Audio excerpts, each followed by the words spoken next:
Assalamualaikum warahmatullahi wabarakatuh. InsyaAllah.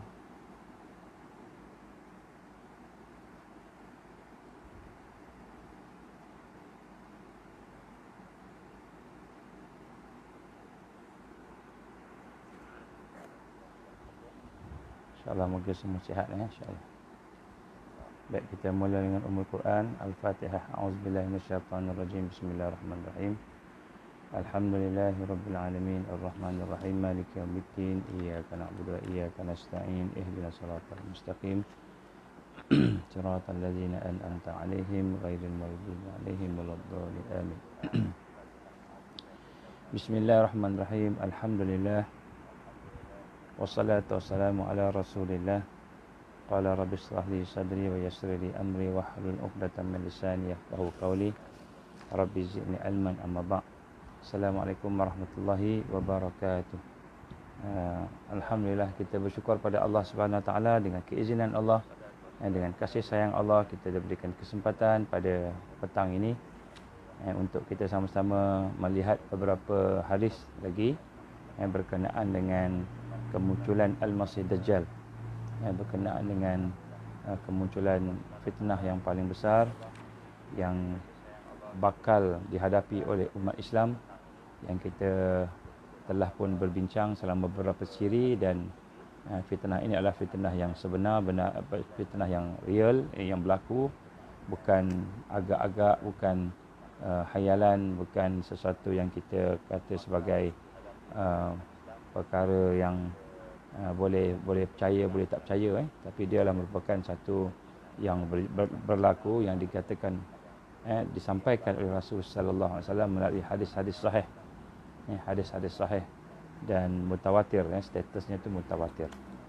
Baik, kemarin kita telah berbincang berkenaan dengan hadis yang menggambarkan tentang akan berlaku 4 perkara sebelum keluarnya Al-Masih Dajjal, iaitu kemakmuran Baitul Maqdis, runtuhnya Madinah, keluarnya pasukan bertempur yang akan berperang, malhamah, akan berlakunya malhamah, peperangan, dan juga akan bebasnya kota Konstantinopel untuk kali kedua. Dan kita telah pun menghuraikan sedikit daripada pandangan-pandangan hasil daripada kajian yang kita telah buat. Dan sebenarnya ada banyak hadis tersebut yang boleh dihuraikan dengan banyak versi, ada banyak huraian, tafsiran, boleh kita tafsirkan. Dan apa yang saya sebutkan kemarin itu adalah merupakan salah satu saja daripada tafsiran-tafsiran. Contoh seperti sekiranya berlaku ad-dukhan, contohnya. Sekiranya berlaku ad-dukhan, maka sekiranya berlaku ad-dukhan, mungkin senario-nya dah berbeza sedikit. Tak sama macam senario sekarang. Yang senario mana tidak ada ad-dukhan.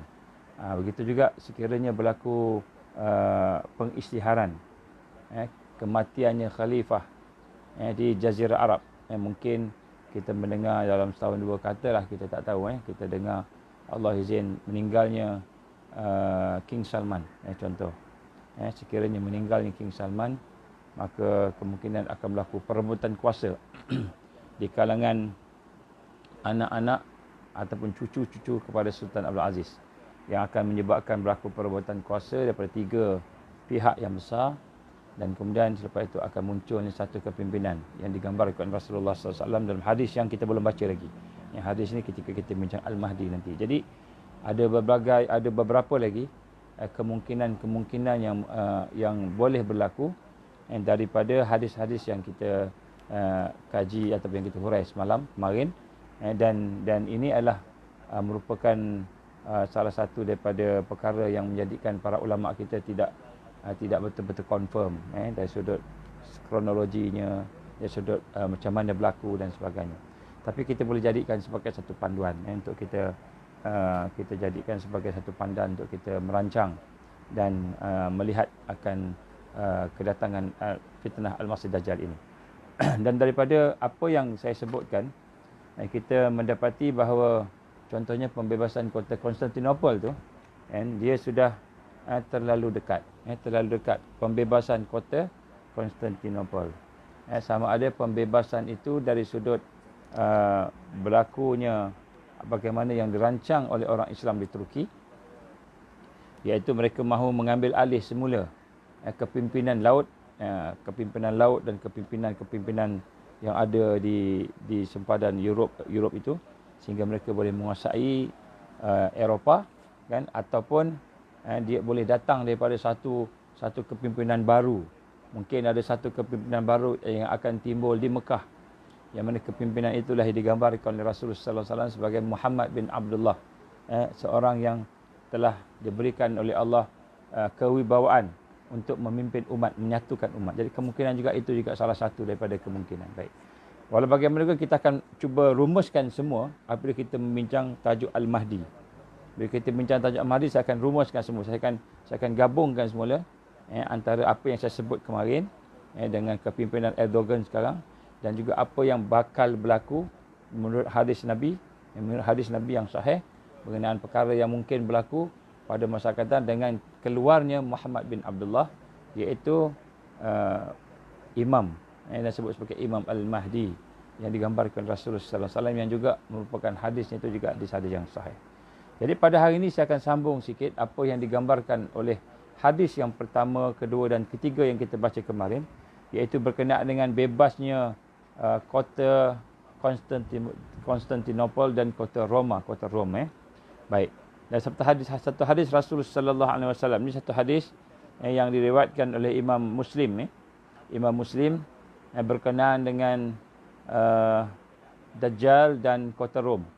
Digambarkan oleh Rasulullah sallallahu alaihi wasallam. Saya bacakan makna lah. Kita bacakan makna saja supaya kita jimat masa sikit. Kamu akan memerangi Jazirah Arab. Kamu akan memerangi Jazirah Arab.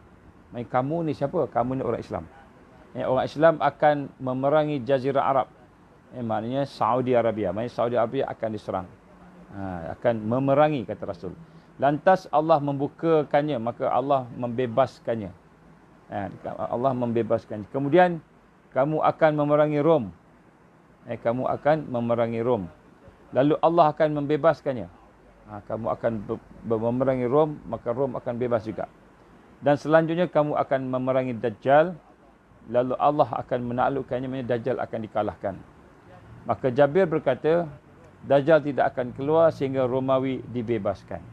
Ini hadis sahih yang diriwayatkan Imam Muslim dalam Sahih Muslim, menggambarkan kepada kita bagaimana antara step-step, kita kata fasa-fasa yang akan berlaku sebelum Dajjal keluar. Maka antara perkara yang berlaku sebelum Dajjal keluar, nombor satu ialah akan berlaku satu peperangan di Jazirah Arab. Iaitu peperangan dengan, kalau kita tengok zaman Rasul dulu, mungkin kita gambarkan musyrikin lah. Musyrikin. Dan di sinilah digambarkan dalam hadis ini, pengarang dalam kitab ensiklopedia ini dia kata apa? Perkataan ini mungkin sahaja yang dimaksudkan ialah pada awal zaman sahabat dahulu merupakan peperangan dengan Jazirah Arab. Peperangan dengan Jazirah Arab dengan orang musyrikin. Tetapi mungkin maksudnya yang sebenar adalah masa kebangkitan Islam dalam bentuk alamiah. Islam yang kedua, Islam dagang yang kedua, iaitu Islam yang bentuk internasional di era pemerintahan Al-Mahdi. Jadi yang lebih kuat lagi daripada petunjuk yang digambarkan di sini ialah maknanya kamu memerangi Jazirah Arab, maknanya kamu akan memerangi Saudi Arabia. Itu dimaksudkan. Maknanya kemungkinan besar yang dimaksudkan bukanlah zaman sahabat dahulu, tapi zaman kita. Dan kemudian selepas memerangi Jazirah Arab akan berlaku satu pertembungan pula antara orang Islam dengan orang Rom. Siapa orang Rom ni? Daripada definisi yang dibawa oleh para ulama kita yang mengkaji dan menggambarkan, Rom ni adalah merupakan bangsa Eropah dan Amerika. Maksudnya orang putih lah. Orang putih. Dan kemudian di situlah selepas melawan dengan Rom itu, maka akan keluarlah Dajjal. Mungkin Dajjal akan bersama-sama dengan Rom. Wallahu a'lam. Jadi dari hadis ini menggambarkan tentang bagaimana akan berlaku satu peperangan. Kita tunggulah perang tu bila. Perang dengan Jazirah Arab. Sekarang ni Jazirah Arab belum perang lagi. Di Syam dah berlaku dah perang. Di Syria berlaku. Di Yaman berlaku. Tapi di Jazirah Arab, di kawasan Saudi, di kawasan seluruh Arab tu, semenanjung Arab belum lagi. Baik. Dari Abu Hurairah radhiyallahu anhu telah bersabda Rasulullah sallallahu alaihi wasallam, anna Nabi sallallahu alaihi wasallam qala, Rasulullah sallallahu alaihi wasallam telah bersabda, Apakah kamu pernah mendengar suatu kota yang salah satu sisinya berada di daratan dan satu sisinya berada di lautan? Jadi, sahabat ditanya oleh Rasulullah sallallahu alaihi wasallam, kamu pernah dengar tak satu kota, satu bandar yang sebahagiannya di laut, sebahagiannya di darat? Maka para sahabat menjawab, ya Rasulullah. Sahabat-sahabat menjawab, ya, benar, ya Rasulullah, dah pernah dengar. Maka kata Rasulullah sallallahu alaihi wasallam,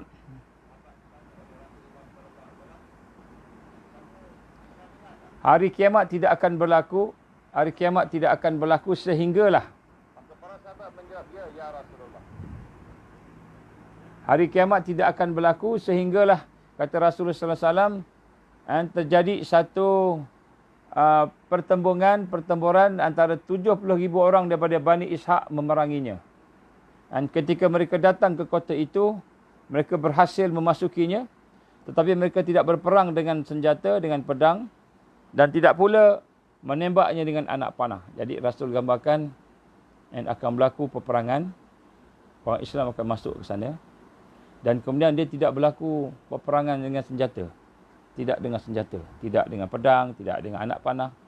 Mereka berteriak. Mereka melaungkan La ilaha illallah wallahu akbar. Maka runtuhlah salah satu dari kedua sisi kota tersebut.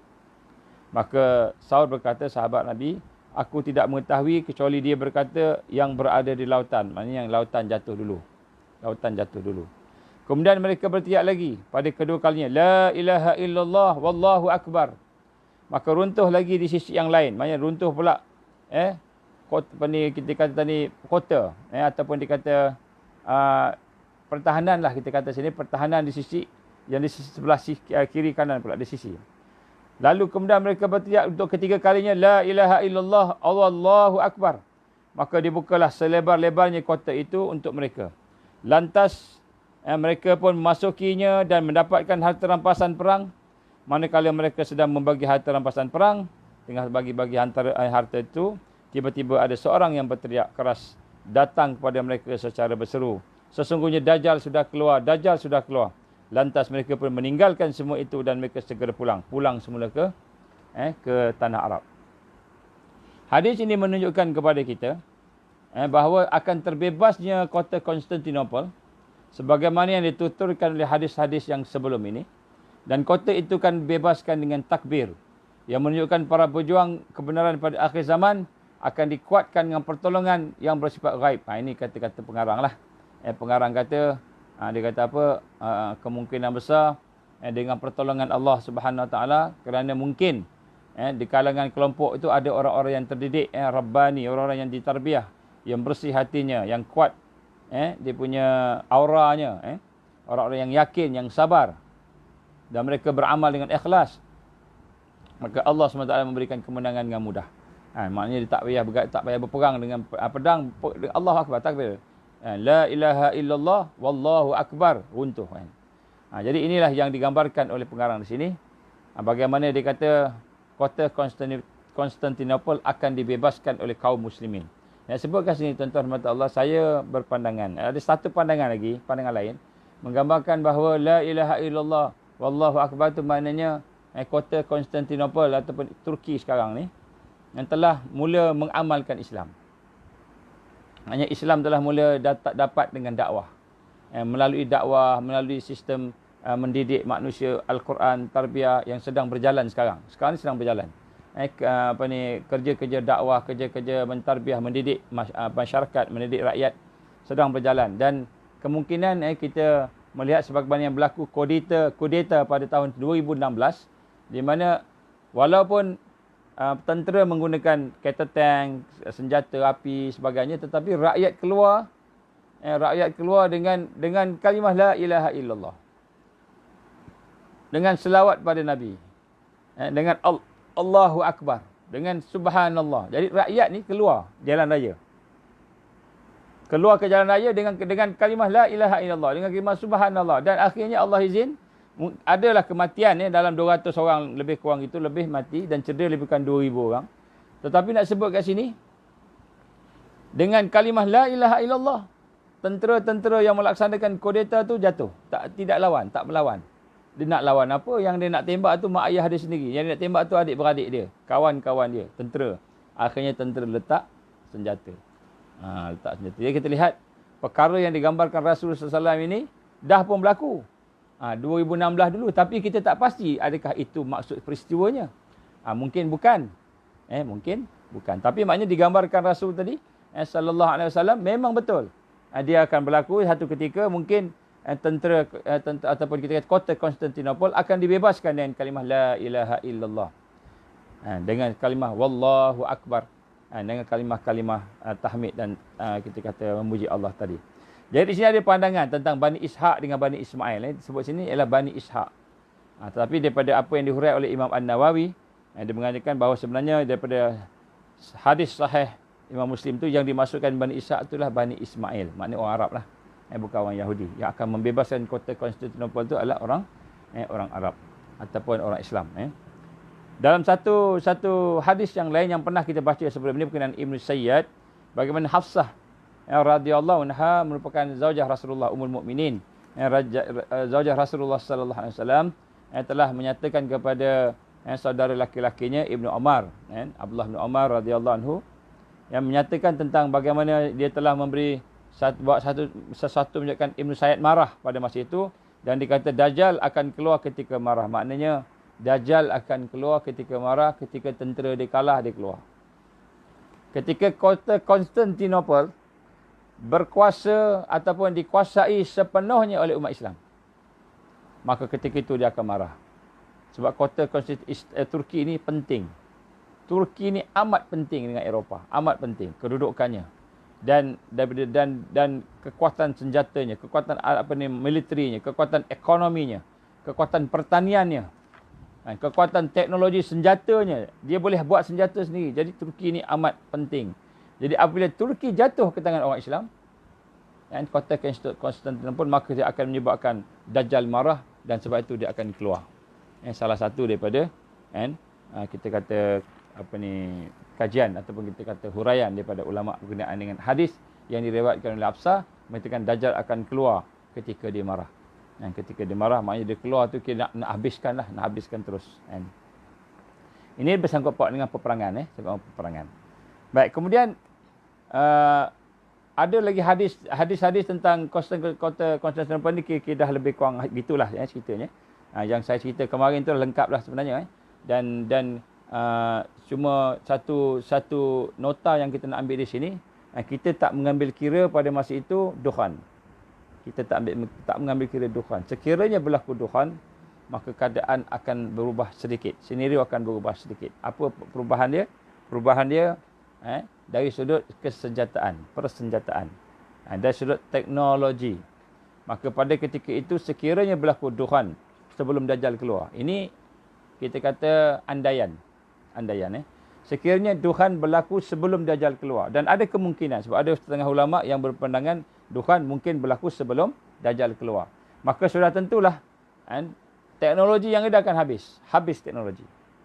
Dan dukhan kita sebut ada 3. Kemungkinan besar dia boleh jadi dengan sebab 3 perkara. Yang pertama dengan sebab meteor jatuh.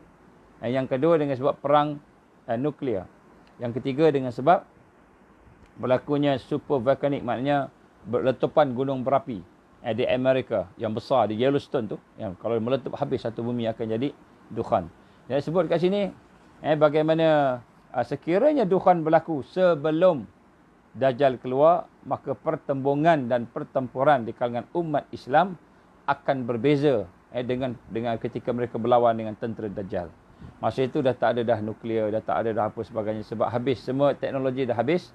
Dan pertembungannya ialah pertembungan tulang empat kerat, iaitu dengan pedang, dengan panah dan sebagainya. Hadis tentang ini kita akan tengok lagi sekali ketika kita bincang tentang Al-Mahdi. Dan inilah digambarkan oleh Rasulullah sallallahu alaihi wasallam, umat Islam akan mencapai kemenangan. Tapi apa yang penting di sini, yang kita nak gambarkan di sini, maknanya kota Konstantinopel ataupun pembebasan kali kedua kota Konstantinopel ataupun Istanbul sekarang ini akan menjadi satu tema besar, satu topik besar ke arah penyatuan umat. Ke arah penyatuan umat. Maknanya sekarang ni umat Islam seluruh dunia. Kan? Sama ada yang kerajaan atau yang bukan kerajaan, NGO ke kerajaan ke, mereka memandang tinggi Turki. Turki ni ke jadi contoh lah. Jadi contoh. Dalam banyak hal. Walaupun ada setengah-setengah daripada orang Islam tak suka dengan Erdogan, ada juga yang tak suka ni. Kan? Terutamanya orang politik-politik kadang ada yang tak suka. Kan? Tapi kita nak gambarkan kat sini, apa yang dibuat di Turki sekarang telah menjadi contoh kepada banyak umat-umat yang ada di seluruh dunia. Malahan keberanian Erdogan melawan, menentang, kita kata Israel secara langsung. Dia memalukan Perdana Menteri Netanyahu, dia memalukan macam-macam lah dia buat. Telah menyebabkan Turki menjadi salah satu tumpuan umat Islam ke arah satu sinar baru untuk bersatu, untuk bersama-sama. Dan inilah yang kita nampak kemungkinan besar bila Rasul sallallahu alaihi wasallam gambarkan kepada kita tentang Konstantinopel akan dibuka untuk kali kedua, maka kemungkinan besar itulah antara asbab-asbab yang mana umat Islam akan bersatu semula. Kan? Sama ada dengan sebab Muhammad bin Abdullah yang akan menjadi ketuanya. Siapa Muhammad Abdullah ni? Belum keluar lagi, kita pun tak tahu lagi. Kan? Ataupun dia akan bermula dengan kebangkitan Turki. Kalau Turki bangkit, umat Islam satu dunia akan bangkit. Ini salah satu perkara yang ditakuti sekarang. Sebab tu mereka amat-amat berusaha supaya Erdogan ini dihapuskan. Ini musuh-musuh Islam. Mereka memang tak mau Erdogan. Seboleh-boleh dia tak mau. Tapi Allah izin masih lagi bertahan dan masih lagi Erdogan ini menjadi orang yang melaksanakan banyak perkara-perkara yang baik, insya-Allah. Baik, selain daripada itu, apakah tanda-tanda kemunculan Dajjal? Antaranya hadis Rasul sallallahu alaihi wasallam, Imam Ahmad, ni hadis sahih juga. Saya bacakan makna sahaja. Kami bersama Nabi sallallahu alaihi wasallam di rumah baginda, maka baginda bersabda, di tahun ketiga sebelum muncul Dajjal, langit menahan sepertiga air hujan. Air hujan akan ditahan oleh langit sepertiga. Kita akan tengok. Dan bumi menahan sepertiga tumbuhannya. Bumi akan tahan sepertiga tumbuh-tumbuhan tak hidup. Kalau katakanlah kita selalu 100 ekar hidup, maka kurang lebih 33 ekar habis pada tahun 3 tahun sebelum Dajjal keluar. Ini tanda-tanda yang kita boleh tengok. Kemudian pada tahun kedua sebelum Dajjal keluarnya Dajjal, langit akan menahan 2/3 air hujannya. 2/3 maknanya 1/3 je turun. 1/3 saja turun. Dan 2/3 tumbuhan juga akan mati. 2/3 juga akan, maknanya 1/3 je yang ada. Yang mula-mula tadi 1/3 saja yang tak turun. Bila dah masuk ke tahun yang kedua sebelum dia keluar, 2/3 akan ditahan. Hujan ditahan dan di bumi tumbuh-tumbuhan akan mati. 2/3 tumbuh-tumbuhan. Kita bayangkan apa berlaku ketika itu. Dan kemudian setahun sebelum keluarnya Dajjal, maka langit akan menahan seluruh air hujan, tak turun langsung. Air hujan tak turun langsung. Dan bumi menahan seluruh tumbuh-tumbuhan, sehingga tidak tersisa satu pun makhluk yang bersepatu atau makhluk yang berkuku kecuali mati. Jadi ramai akan matilah. Ramai akan mati. Dan disebutkan di sini, yang setahun sebelum Dajjal keluar, maka dia akan berada di dalam kita kata kesusahan, iaitu hujan tak turun habis-habisan, tumbuh-tumbuhan pun menahan, seluruh tumbuh-tumbuhan pun mati. Maknanya kemarau panjang setahun. Baik, tuan-tuan dan Allah, hadis ini adalah hadis sahih yang diriwayatkan Imam Ahmad, memaparkan tentang terjadinya perubahan iklim yang akan diamati secara rentang 3 tahun, mengakibatkan kebuluran dan kegersangan ataupun kemarau. Dan ini dikait erat dengan kemunculan Dajjal dan fitnahnya. Dan pada masa yang sama berlangsung pula pertempuran Malhamah Kubra. Pada masa yang sama berlaku pertempuran berlaku. Maknanya perang pun berlaku, kemarau pun berlaku, kebuluran pun berlaku.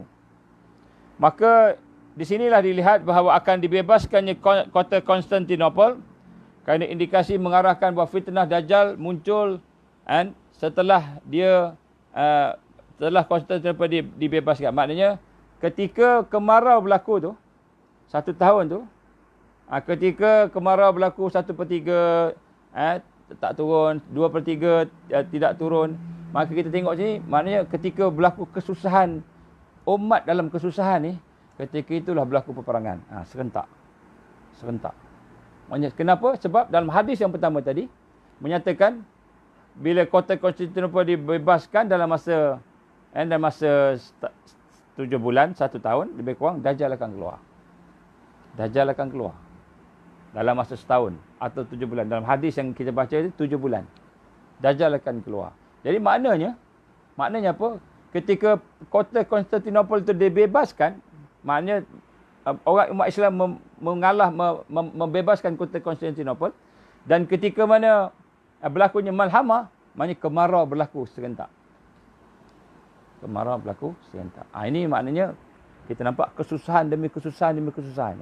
Dia bukan saja perang.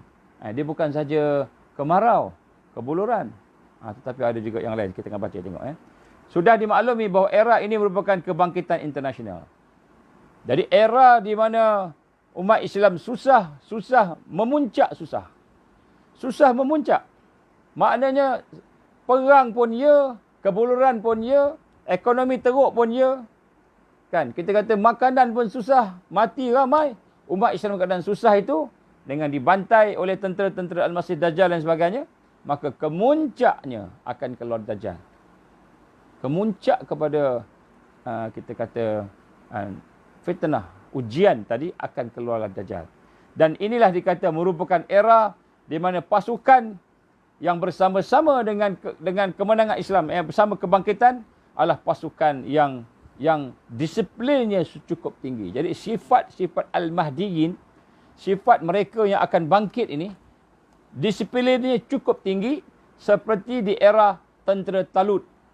Seperti di era ketika zaman tentera Talut. Tentera Talut ni, mereka mengalami kepayahan nak melawan tentera Jalut, yang merupakan Rom yang kuat, dan kemudian mereka mengalami kehausan yang luar biasa. Ni Allah dah gambarkan kat kita, dah bagi bayang. Kehausan yang luar biasa. Sehingga apabila tentera Talut berhadapan dengan sebuah sungai, maka mereka telah diminta nak minum air hanya boleh 1 cedok je.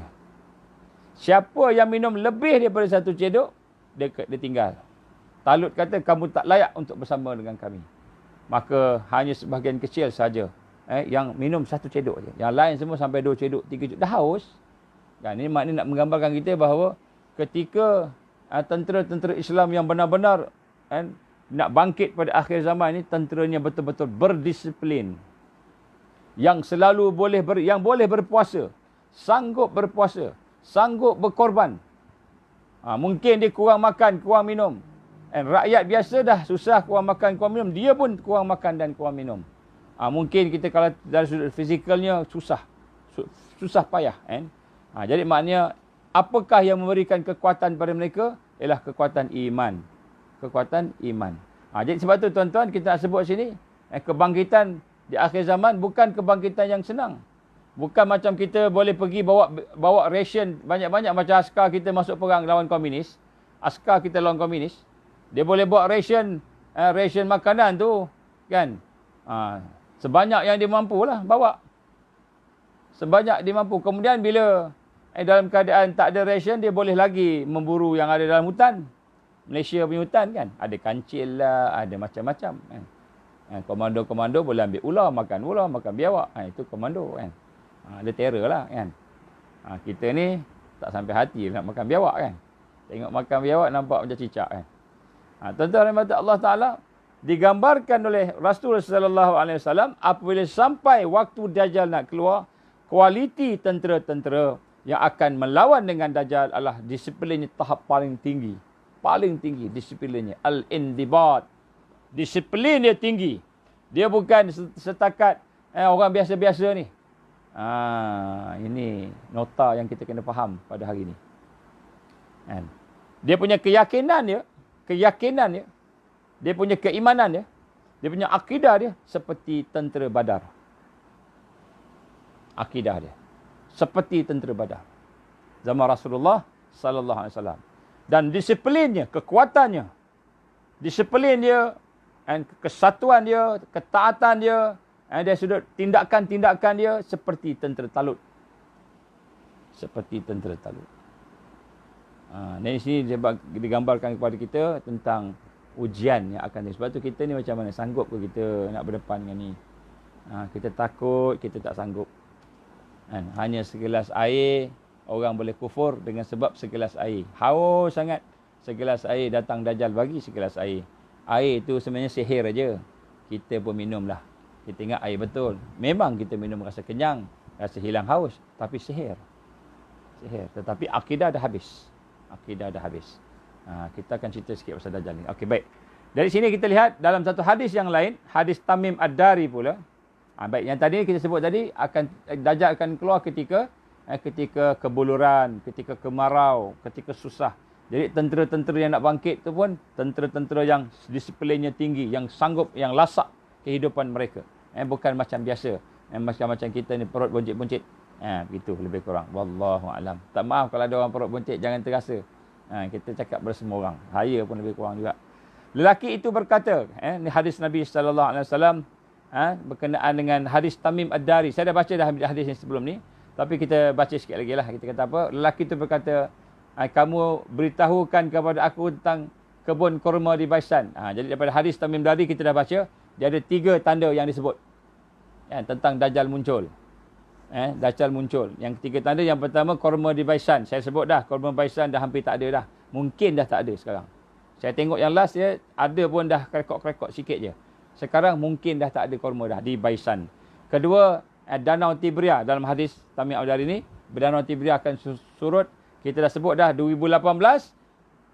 Tahap cetek dia dah sampai kepada tahap dipanggil black line. Dah sampai pada tahap dia tak boleh nak naik dah. Cetek dia dah memang dah kering. Maknanya dia akan kering habis. Tak boleh nak naik sebagai tasik dah, tak boleh dah. 2018. Kita dah 2020. Itu 2018. Baik. Jadi kemudian yang ketiga ialah mata air Zughar akan kering. Mata air Zughar pun dah kering dah. Sekarang ni kalau ada pun terlalu sedikit, tak digunakan dah untuk pertanian. Jadi tuan-tuan, tanda-tanda yang digambarkan oleh Tamim Ad-Dari itu dah berlaku. Maknanya ini hadis sahih tuan-tuan. Jadi maknanya Dajjal akan keluar setelah 3 tanda-tanda ini berlaku. Dan 3 ni telah pun dah mula berlaku. Kita tak tahu bila akan keluar. Sebab tu setengah ulama' menggambarkan Dajjal dah keluar dah pun. Daripada hadis sahih yang digambarkan Rasulullah SAW ni, hadis Tamim Ad-Dari yang diriwayatkan oleh Fatimah binti Qais radhiyallahu anha, menggambarkan kita, hadis ni Imam Muslim. Apa katanya? 3 tanda ni, 3 dah ada.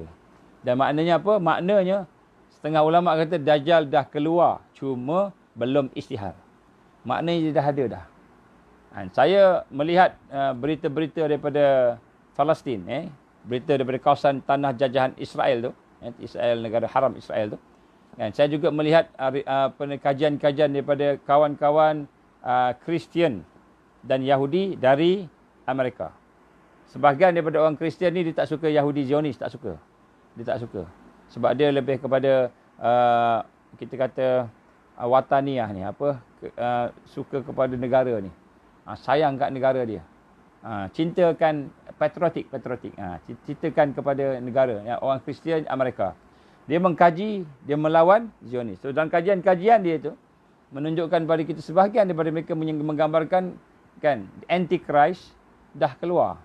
Malahan sebahagian daripada padri-padri dan rahib-rahib Yahudi telah pun bercakap saya dah jumpa dengan Antichrist. Sebahagian mereka, tapi tak sebut siapa, di mana, macam mana, cuma dia kata dah jumpa. Sebab dalam ceramah-ceramah mereka mengatakan, wahai orang-orang Yahudi, wahai orang-orang Israel, kamu bersedialah sebab kan Malik Messiah, Raja Al-Masih telah sampai, dah dekat sangat waktu nak keluar. Ini ceramah-ceramah dia. Tuan-tuan boleh tengok kat YouTube, tuan-tuan boleh tengok dekat website, kan? Ceramah-ceramah orang-orang Yahudi sendiri menyatakan dah dekat sangat dah. Dah dekat sangat dia nak keluar. Dia suruh bersedia. Sebab apa?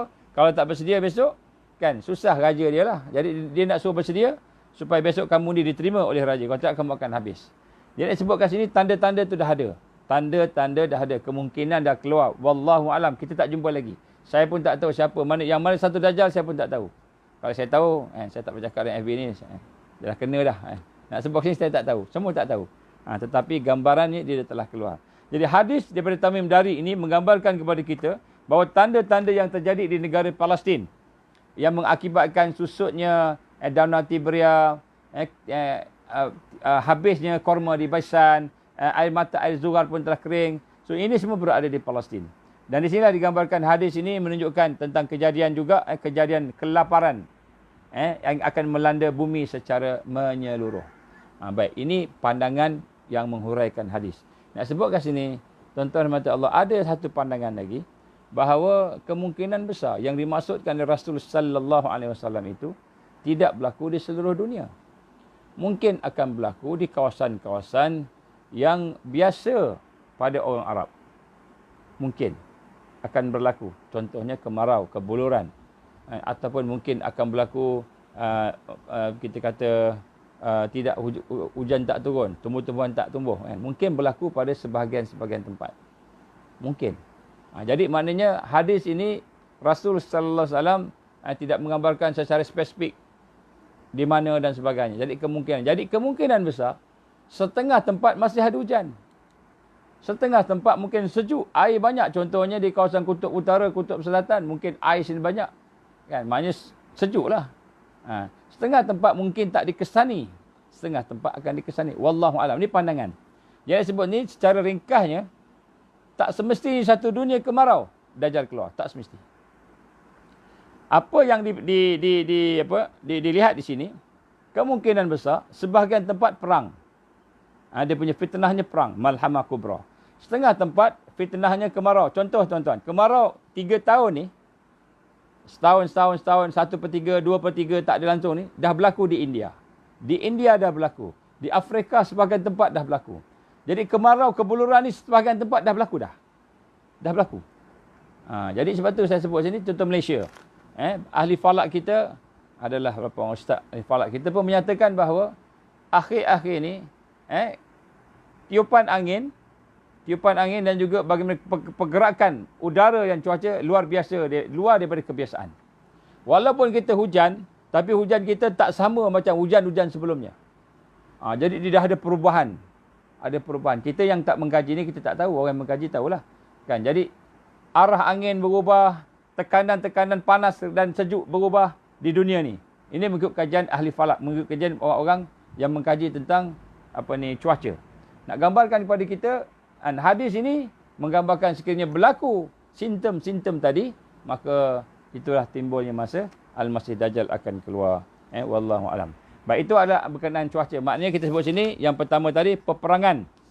Peperangan, dan kemudian lepas itu pembebasan. Pembebasan kota Konstantinopel. Dan kemudian selepas itu kita menceritakan tentang terjadinya kebuluran. Hujan. Yang kemarau yang teruk, kebuluran yang teruk. Kita juga menceritakan tentang bagaimana tanda-tanda Baisan tak ada korma. Tiberia ni, kenapa dia kering? Salah satu sebab kemarau. Jadi kenapa danau Tiberia kering sekarang ni, sampai sekarang ni kering ni? Salah satu sebab hujan lama tak turun di kawasan situ. Jadi sebab tu saya sebut, setengah kawasan dah jadi dah. Setahun, 2 tahun, 3 tahun dah jadi setengah kawasan. Setengah kawasan belum jadi lagi. Macam Malaysia belum lagi. Malaysia masih hujan lagi. Jadi, tengok tempat. Sebab tu kita nak kena kaitkan hadis-hadis ini sesuai dengan realiti semasa. Supaya kita faham bahawa apa yang Rasulullah SAW maksudkan tidak semestinya spesifik. Semua kemarau. Mungkin juga semua kemarau, mungkin juga. Begitu. Baik, kemudian sekarang ini ialah kita melihat akan berlaku pula berkenaan Dajjal yang keluar ini, selain daripada sebab-sebab peperangan, kemarau, kebuluran tadi, berlaku juga sebab-sebab disebut fitnah udian, ataupun disebut fitnah yang paling besar sebelum Dajjal keluar, fitnah Duhaima. Kita dah baca hadis ni, kita tengok sekali lagi. Jadi apa fitnah Duhaima ini? Fitnah Duhaima ini kita baca hadis ni panjang, kita baca bahagian itu saja. Digambarkan Rasul sallallahu alaihi wasallam, hadis sahih Imam Abu Daud dan sebagainya.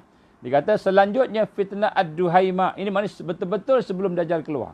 Akan berlaku satu fitnah gelap gelita, pekat. Maknanya kita tak tahu kita sedang difitnah. Kita tak tahu kita sedang berada dalam keadaan balak bencana. Kita tak tahu. Pekat dalam keadaan gelap. Digambarkan itu Ad-Duhaima. Dan kemudian dia tidak akan membiarkan satu orang pun daripada umat ini, kecuali semuanya akan ditampar. Semuanya akan dipukul. Maksudnya semua umat kena. Jadi fitnah Duhaima ni bukan berlaku ke Arab aja. Ini baru betul. Rasulullah sebut tidak ada seorang pun, melainkan semua kena. Ini Rasulullah SAW sebut. Rasul SAW menyebut tentang secara terperinci bahawa fitnah ad-duhaimak ni semua kena. Maka apabila dikatakan fitnah telah berhenti sampai peringkat orang kata dah okey dah kot, dah tak ada apa dah. Maka kenyataannya fitnah terus saja terjadi, masih lagi berjalan. Maksudnya fitnah duhaimak ni dia bukan mudah nak berhenti macam itu sahaja. Apa antara fitnah-fitnahnya? Antaranya ialah perselisihan, peperangan, pembunuhan, pergaduhan. Yang paling besar ialah peperangan, perselisihan dan pergaduhan antara sesama Islam, mukmin. Maka sehinggalah seseorang memasuki waktu pagi sebagai orang beriman, tetapi dia menjalani waktu petang sebagai orang kafir. Pagi beriman, petang kafir. Setengah hadis lain, petang beriman, pagi kafir. Dan kemudian sehingga manusia terbagi pada dua kelompok. Kita mula melihat orang murtad dengan senang. Tuan-tuan saya nak sebut dekat sini. Sebab-sebab murtad ada 3. Yang pertama dengan sebab akidah, kepercayaan. Yang kedua dengan sebab percakapan, tulisan. Yang ketiga dengan sebab perbuatan. Dia murtad ni boleh 3 jenis. Hari ni orang tu dia tak murtad dari sudut akidah, tapi lidah dia bercakap, percakapan dia membawa dia kepada keluar Islam. Ataupun perbuatan dia menunjukkan dia keluar Islam. Contoh apa tuan-tuan?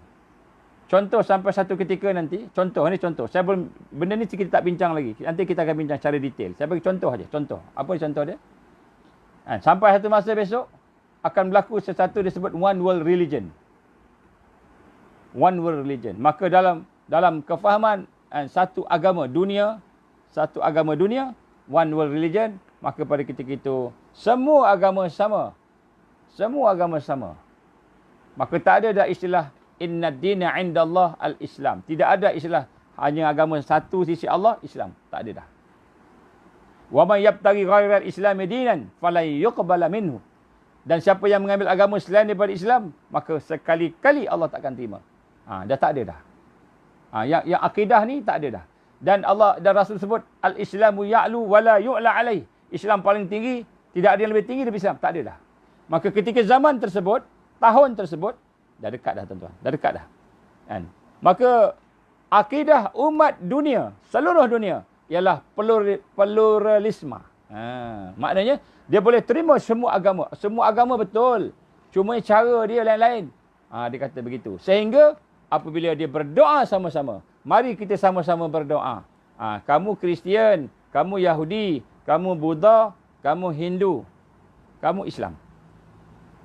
Mari kita sama-sama berdoa pada Tuhan masing-masing.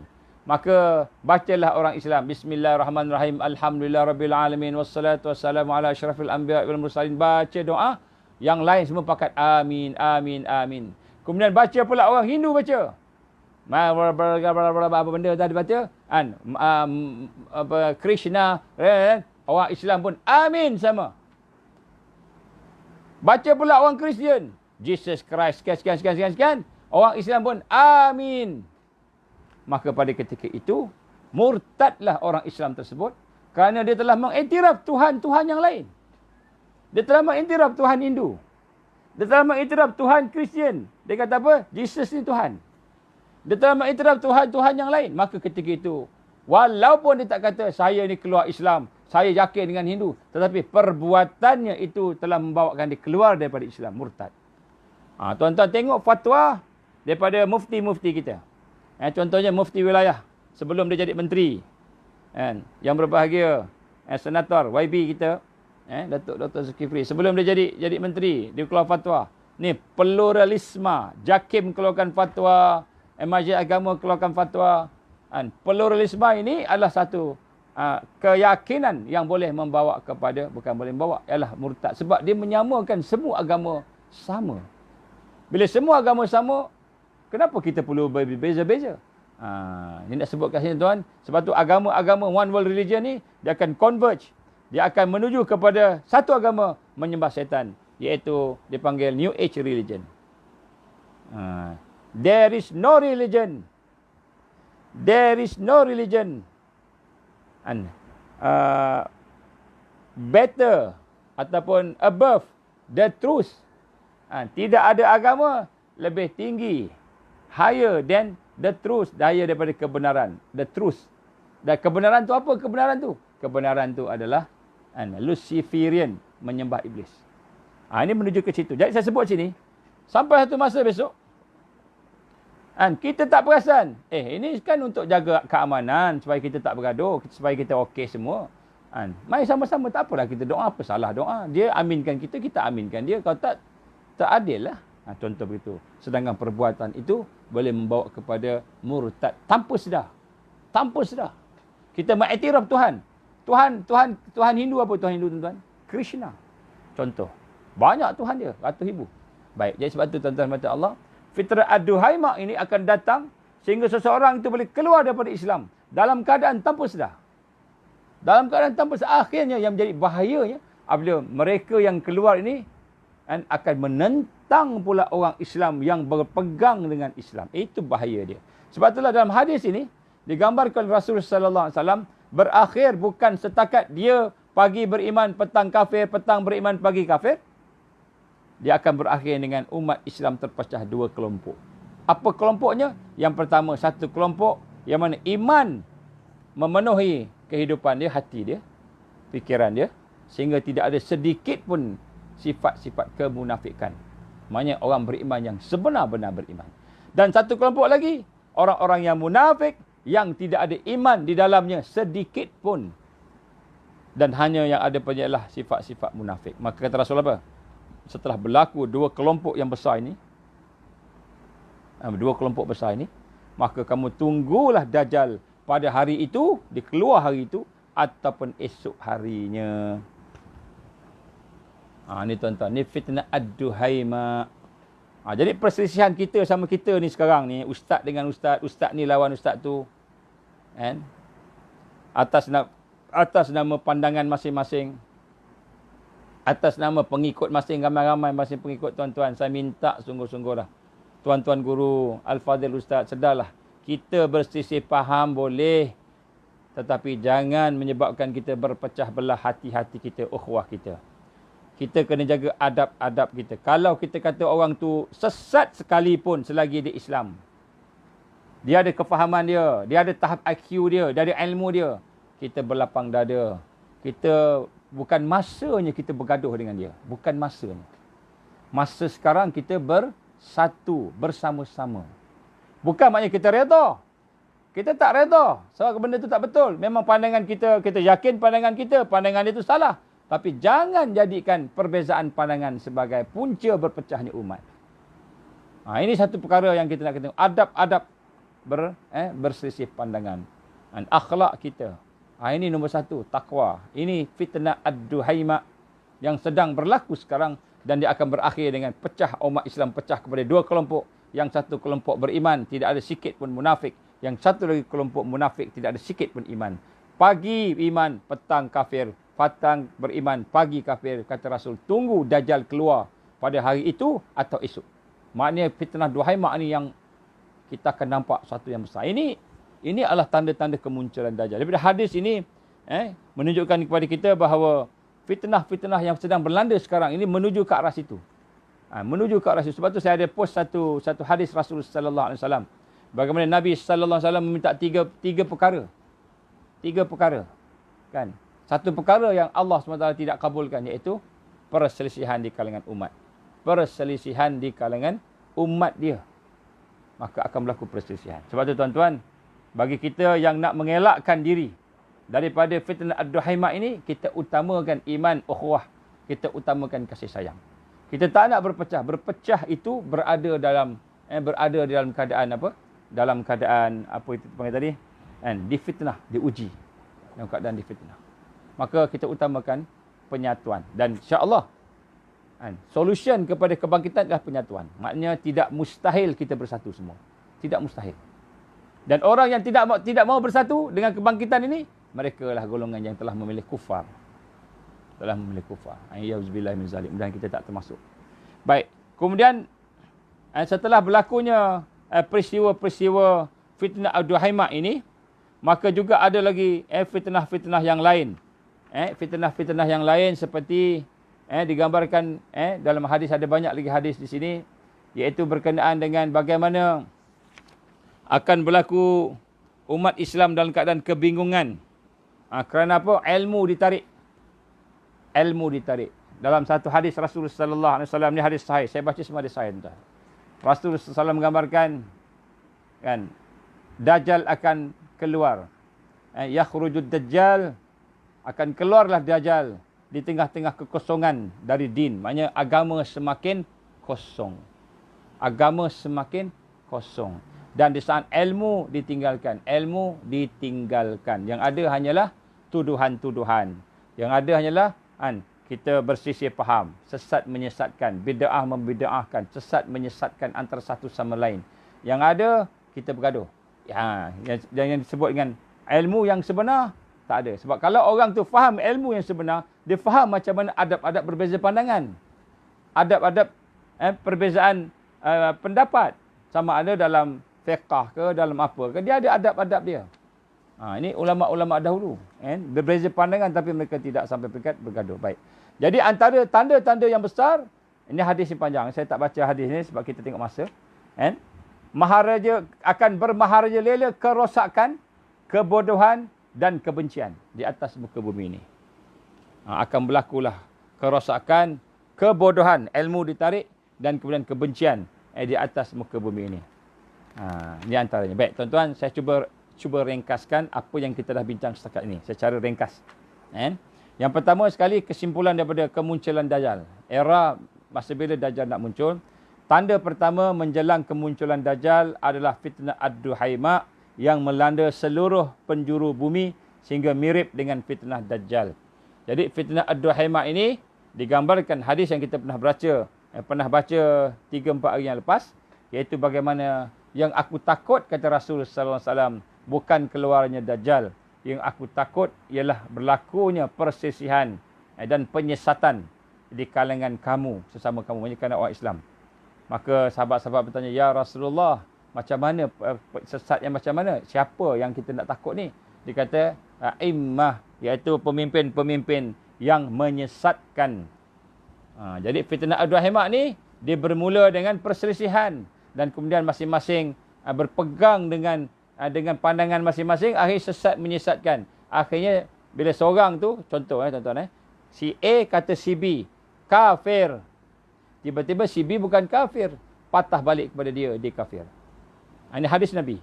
Jadi bila dia kafir, apa tanda dia akan jadi kafir? Dia akan cenderung kepada kebatilan.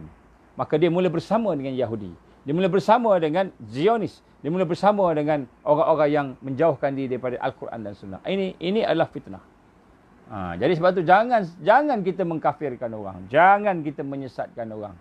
Kalau nak kafirkan orang ni, qadi mungkin boleh lah, ataupun mufti boleh lah. Kita ni tak boleh. Jangan. Kalau kita ustaz ada PhD pun jangan. Kita ni ada PhD ni, bukan PhD yang Rasulullah bagi. Bukan PhD yang Abu Bakar bagi, Omar bagi, Khulafa ar-Rasyidin. Orang yang dijamin syurga. Yang bagi ni institusi yang bercampur-campur. Kita tak tahu macam mana. Tuan-tuan, jangan berbangga dengan ilmu kita kalau banyak dengan kita menyesatkan orang. Aku PhD dalam usuluddin. Aku PhD dalam fiqh. Aku PhD dalam tauhid. Aku tahu mana betul. Engkau tak betul, engkau kafir. Kita kafirkan dia. Tuan-tuan, rahmat Allah, kita sebutlah. Orang yang berpandangan sekian tersesat keluar. Tapi jangan kafirkan orang. Sebab ia akan menimbul fitnah. Yang kita kafir tu, katakanlah si A mengkafirkan si B. Si B tu, dia ada pengikut dia. Pengikut dia ada 1,000,000, 1,000,000, 100,000 pengikut dia. Apa jadi bila kita mengkafirkan si B? Dengan pandangan dia, khilaf tadi. Walaupun khilaf tu akidah.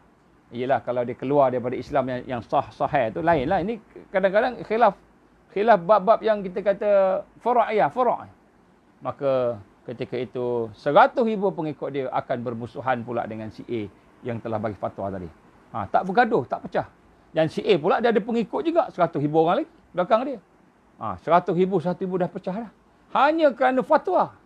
Hanya kerana isu-isu semasa yang sepatutnya boleh kita bertoleransi. Tak apa, diam dululah. Kita utamakan isu yang asasi. Apa isu asasi? Iman. Macam mana nak bina iman di kalangan umat ni? Macam mana nak bina yakin di kalangan umat? Macam mana nak bina solat? Solat sebagai benteng terakhir di akhir zaman. Benteng terakhir. Malam ni saya nak sentuh solat, tuan-tuan. Tuan-tuan kalau datang boleh dengar pukul 10 malam. Saya cerita pasal solat. Benteng terakhir ni, tuan-tuan. Ini asas kekuatan yang terakhir. Kita kena bina sungguh-sungguh. Ini tuan-tuan. Patutnya kita kena bincang benda-benda yang boleh membina. Bukan kita tuduh menuduh. Baik, ini fitnah Duhaimah yang pertama. Sehingga mirip dengan fitnah Dajjal. Kata Rasul SAW, lebih aku takut daripada fitnah Dajjal. Kerana fitnah Dajjal itu lebih jelas. Kemudian fitnah Duhaimah akan berakhir dengan berpisahnya orang beriman daripada orang munafik. Fitnah Duhaimah akan menyebabkan orang Islam berpecah dua.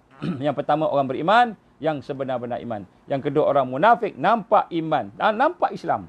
Pegang Quran, pegang hadis, pegang semua, cakap Quran, cakap hadis. Huraiannya itu Quran, hadis, nampak bagus. Tapi rupa-rupanya hatinya munafik. Wa'iyazbillah min zalik. Berpecah dua. Mereka menggunakan Quran, menggunakan hadis. Sebab tu Rasul SAW menyebut munafik. Dia tak sebut keluar Islam.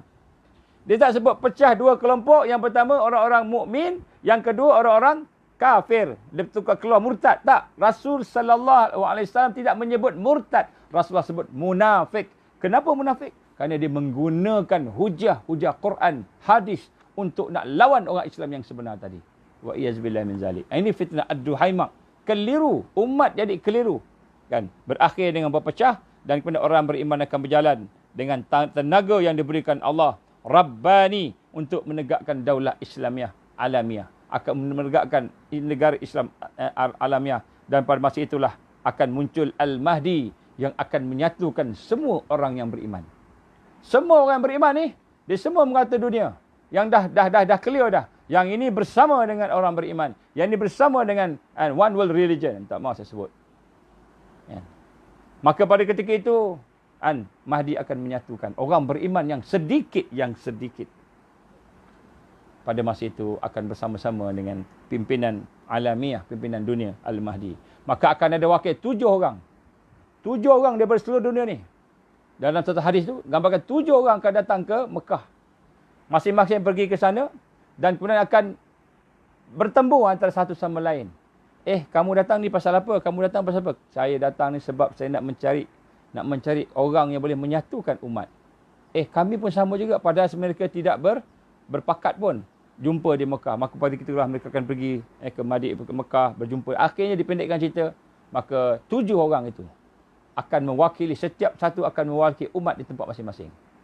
7 orang tu saya bayangkan. Wallahu alam betul tak betul, tuan-tuan. Yang ini saya tak tahu betul tak betul. Ini semua andaian kita. Mungkin 7 orang tu menggambarkan 7 benua. Mungkin, wallahu alam, 7 benua. Maknanya di seluruh dunia. Semua orang beriman di seluruh dunia akan ada dia punya pimpinan dia. Dan kemudian pimpinan itu akan membawa, menyatukan, disatukan di Mekah. Dan akhirnya semuanya akan bersatu. Dan bila bersatu, Allah bagi rahmat dia. Allah bagi kekuatan. Allah bagi barakah kepada umat Islam. Bila umat Islam bersatu semula. Dan yang bersatu ni, orang beriman. Bukan lagi orang yang munafik-munafik ni. Munafik dah bersama dengan tentera Dajjal.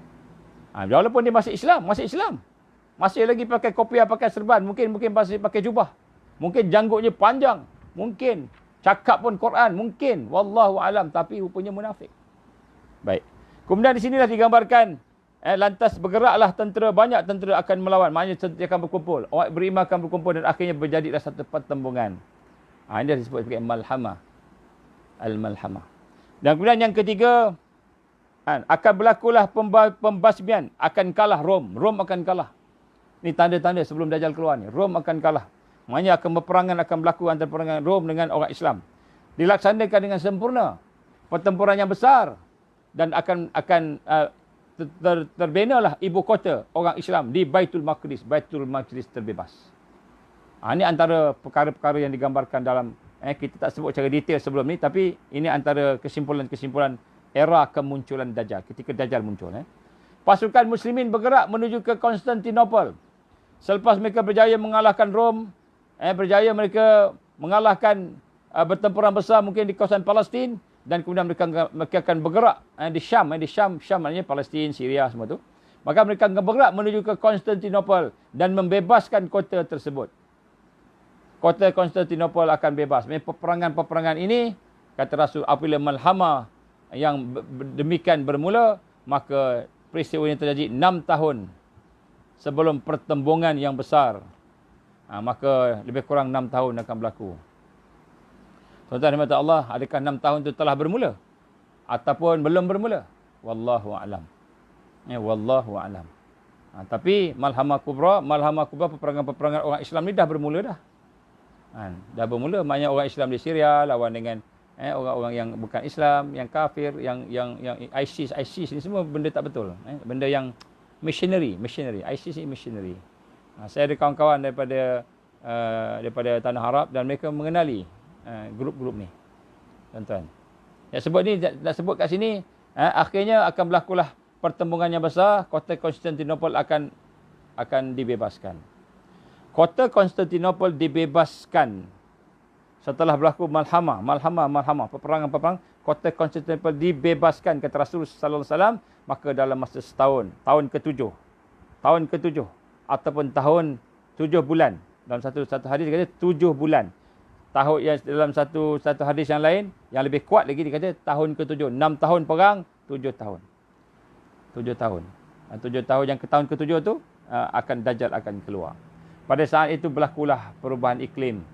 Maknanya menjelang Dajjal keluar tu akan berlakulah perubahan iklim yang signifikan.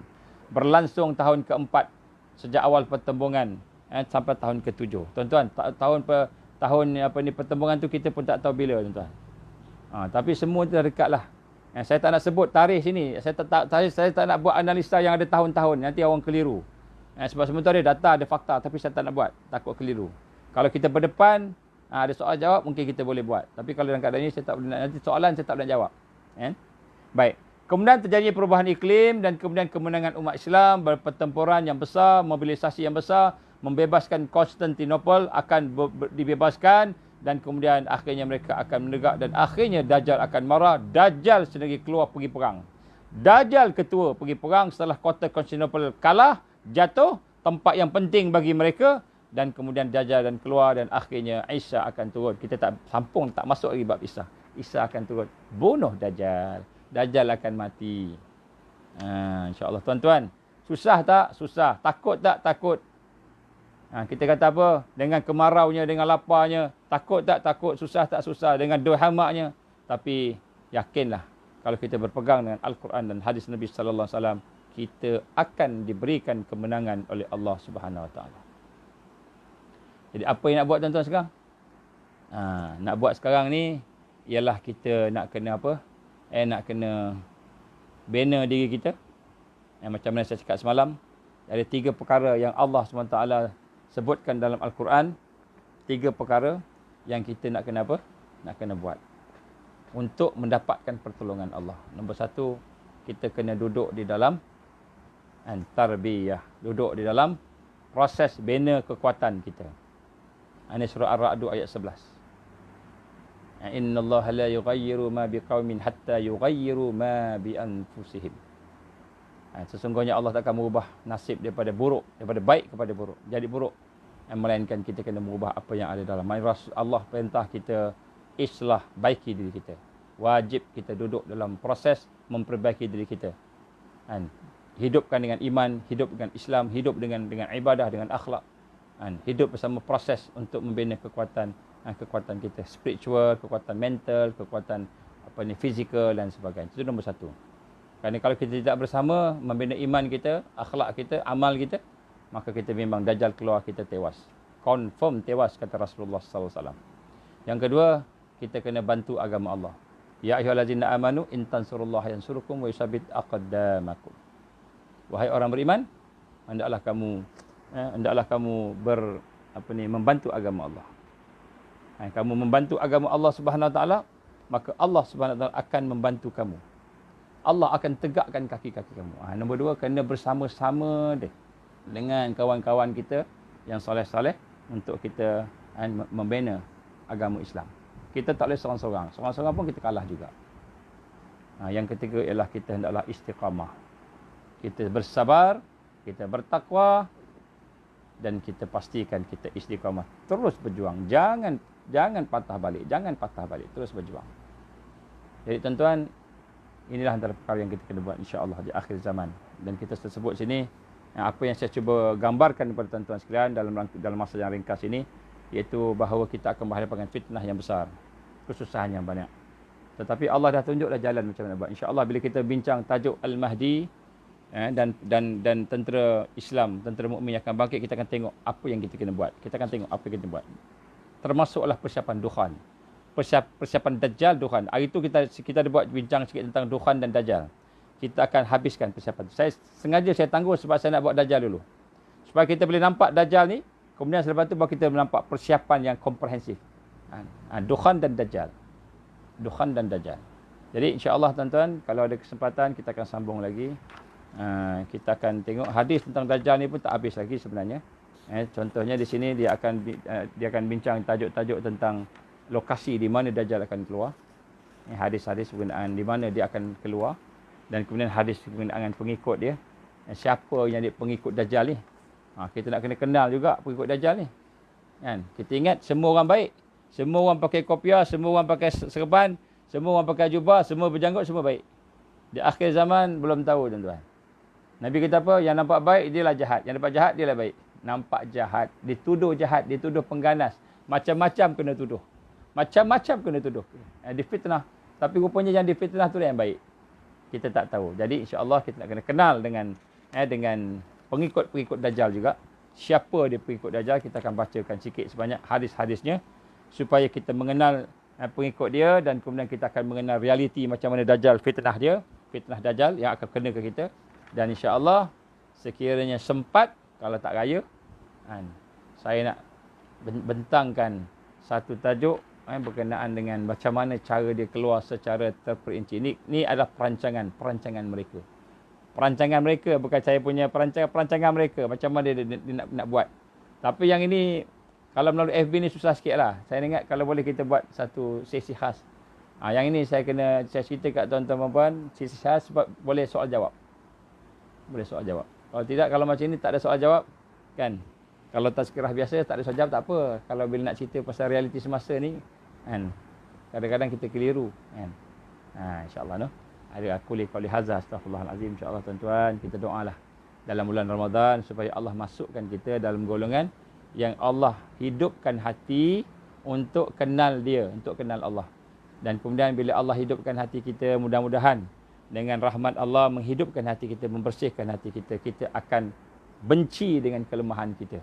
Kita benci dengan dosa kita. Mudah-mudahan kita jauhkan diri kita daripada dosa. Bila jauhkan diri daripada dosa, mudah-mudahan taubat kita Allah terima, mati kita dalam keadaan Allah terima taubat kita. Itu yang paling penting tuan-tuan. Kerana apabila Allah menerima taubat kita, Allah menerima segala yang kita minta kat dia, keampunan tadi tu, maka insya-Allah tu tanda Allah redha kita. Tanda Allah redha kita. Malam ni insya-Allah saya akan buat satu tajuk asas-asas kekuatan kepada mukmin, yang akan kita banyak fokus kepada solat. Kita akan mula dengan solat dulu. Semalam kita dah cerita tentang penyakit yang menyebabkan kita lemah, lalai. Malam ni penting tuan-tuan, tak boleh tuan-tuan dapat sebar-sebarkan. Insya-Allah mudah-mudahan malam ni akan buka satu minda macam mana sepatutnya kita berada dalam solat yang menjadi teras kepada amalan yang lain. Allah tak terima puasa kita, Allah tak terima haji kita, Allah tak terima semua amalan kita sekiranya Allah tak terima solat kita. Hadis Nabi. Allah tak terima solat kita, Allah tak terima amalan lain, Allah tak tengok. Pentingnya solat. Sebab tu solat ni benteng terakhir di akhir zaman. Insya-Allah malam ni kita akan bincang. Aku liqauli hadza, astaghfirullahalazim li wa lakum. Insya-Allah kita tangguh dengan baca doa Rabbitah. Allahumma salli ala sayyidina Muhammad wa ala alihi washabbihi baraka wasallam. A'udzubillahi minasyaitonir rajim. Bismillahirrahmanirrahim. Alhamdulillahirabbil alamin wassalatu wassalamu ala asyrafil anbiya'i wal mursalin wa ala alihi washabbihi ajma'in.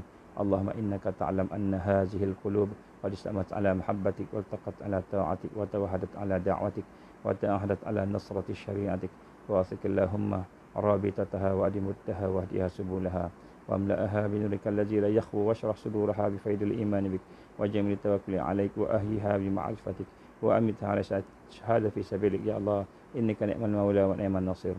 اللهم إنا نعوذ بك من عذاب جهنم، اللهم إنا نعوذ بك من عذاب القبر، اللهم إنا نعوذ بك من فتنة المحيا والممات، اللهم إنا نعوذ بك من فتنة المسيح الدجال، اللهم إنا نعوذ بك من المأسم والمغرم. ربنا أتمم لنا نورنا واغفر لنا إنك على كل شيء قدير. Rabbana hab lana min azwajina wa dhurriyyatina qurrata a'yun waj'alna lil muttaqina imaman. Rabbana atina fid dunya hasanah wa fil akhirati hasanatan wa qina azaban nar. Wa sallallahu alaihi wasallam Muhammad wa ala alihi wa sahbihi wa baraka wa sallam. Subhana rabbika rabbil izzati amma yasifun. Wassalamu alal mursalin. Walhamdulillahi rabbil alamin. Subhanakallahumma wa bihamdika asyhadu an la ilaha illa anta astaghfiruka wa atubu ilaik. Bismillahirrahmanirrahim. Wal 'asr innal insana lafi khusr illa alladhina amanu wa 'amilus solihat wa tawassaw bil haqqi wa tawassaw bis sabr. Wabillahi taufiq wal hidayah. Assalamualaikum warahmatullahi wabarakatuh.